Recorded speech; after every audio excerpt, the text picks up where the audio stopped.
Всем привет, с вами Виктория Ню. В этом видео будет маникюр, наращивание при помощи гелевых типс и гель-слайма, также градиент пигментированными гель-лаками, лайнерами, ну и такой легкий стемпинг дизайн. Если вам интересно, оставайтесь со мной, я желаю вам приятного просмотра.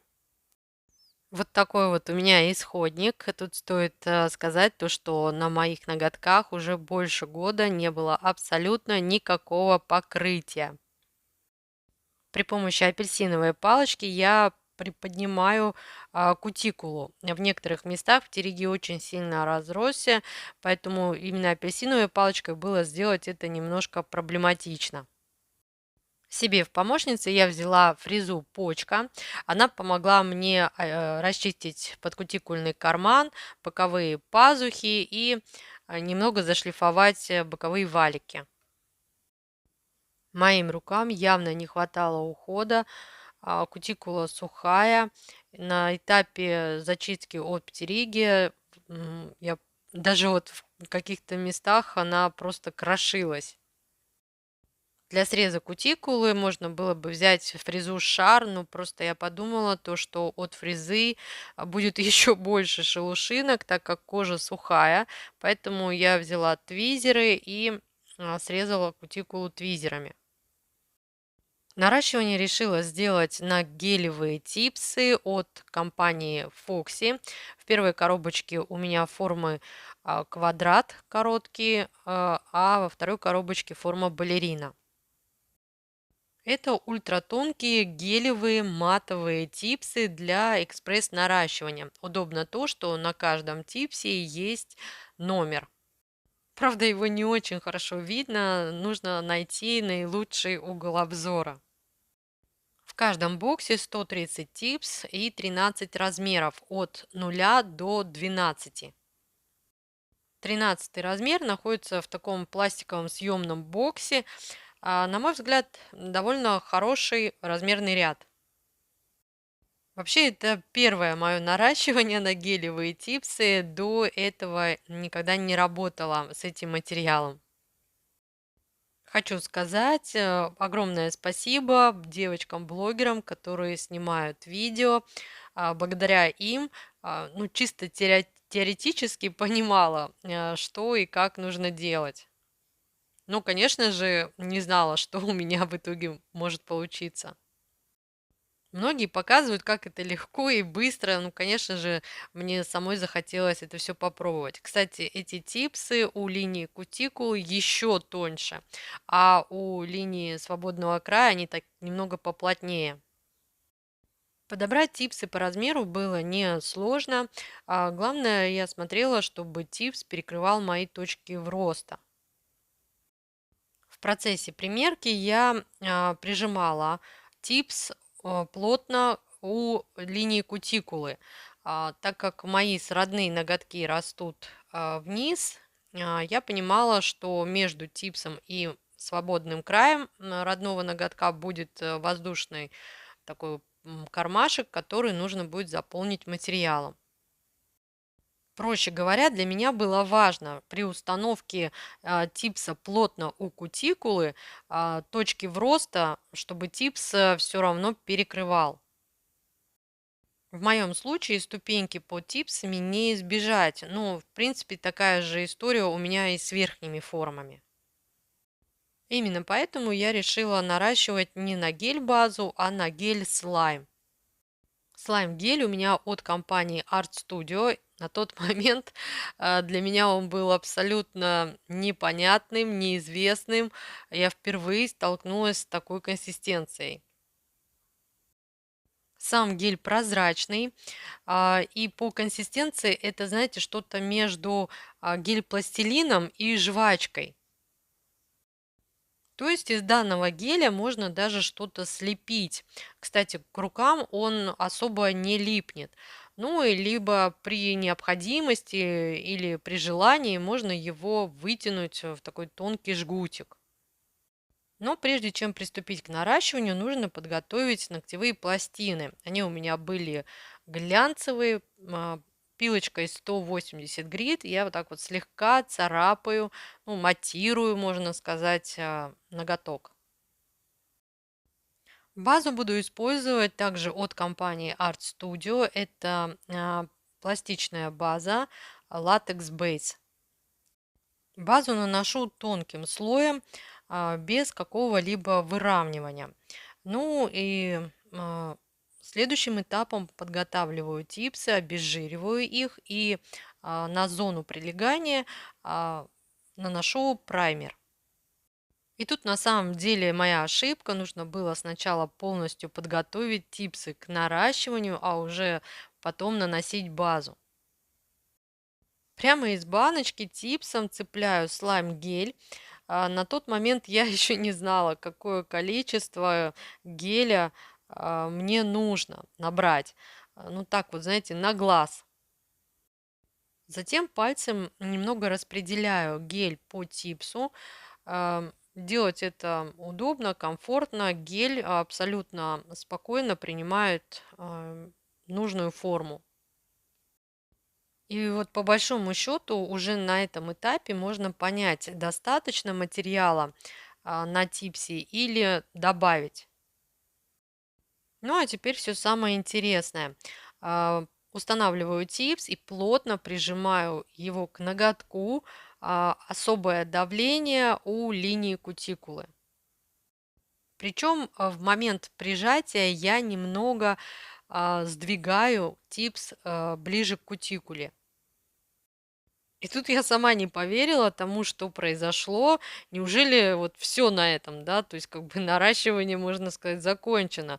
Нет никаких затеков у боковых валиков, нет никаких воздушных пузырей. Единственное, с внутренней стороны, вот излишек материала я решила убрать при помощи апельсиновой палочки. Моему счастью, не было предела. Мне очень понравилось работать со слайм-гелем. Можно сразу же нарастить 5 ноготков, то есть поправлять их, выравнивать так, как вам нужно, и потом всем скопом их заполимеризовать. Гель никуда не стекает, при этом типсы довольно, ну как, хорошо зафиксированы, и не требуется никакой промежуточной полимеризации, то есть как это вот прихватывать типсы в данном случае необходимости абсолютно никакой нет. Полимеризую в лампе, ну и вот такие вот уже новые нарощенные ноготки у меня получились. Переход от типса к натуральному ноготку очень плавный, поэтому тут ничего в принципе выпиливать и не нужно. Можно было бы, конечно, пилочкой слегка пройтись, но я этого делать не стала. Такое наращивание действительно не занимает много времени, на все про все, это вот где-то минут 15. Ну, а я решила просто немного укоротить свободный край, так как длина для меня пока что это, ну, некомфортно. Подпиливая торец типса, мне показалось то, что типсы все-таки какие-то, ну, очень тонкие. И поэтому я решила их немного укрепить жесткой базой. Обезжириваю поверхность и наношу базу Strong, базу также от компании Art Studio. Данная база придала значительную жесткость типсам, хотя я наносила базу тонким слоем. С внутренней стороны также нанесла Strong базу для того, чтобы на типс в дальнейшем не влияли никакие агрессивные жидкости. После полимеризации удаляю дисперсионный слой и, в принципе, можно приступать к дизайну. Решила сделать градиент при помощи гелевых лайнеров. На моем канале есть обзор на эти гели. Они очень пигментированные, поэтому градиент буду делать в один тонкий слой. Тонкой кистью из флакона наношу немного геля вдоль линии кутикулы и затем уже кистью для градиента растягиваю цвет. На этом этапе не полимеризую ничего, просто беру следующий цвет, также немного выкладываю его на нарощенный ноготок и уже при помощи кисточки для градиента второй цвет я растягиваю немного на первый цвет, ну и с другой стороны, ну то есть немного растягиваю его и к свободному краю. И на этом этапе тоже ничего не полимеризую, наношу третий цвет уже на свободный край и вытягиваю его к красному цвету. Кисточкой для градиента немного смешиваю красный и желтый для того, чтобы получить такой промежуточный цвет. За все это время гель никуда не течет, никуда не убегает. Единственное, немножко вот испачкала кистью боковые валики. Перед полимеризацией очищаю боковые валики, ну и перехожу к стемпинг-дизайну. Стемпинг буду делать гель-лаком из этой же коллекции золотистого цвета.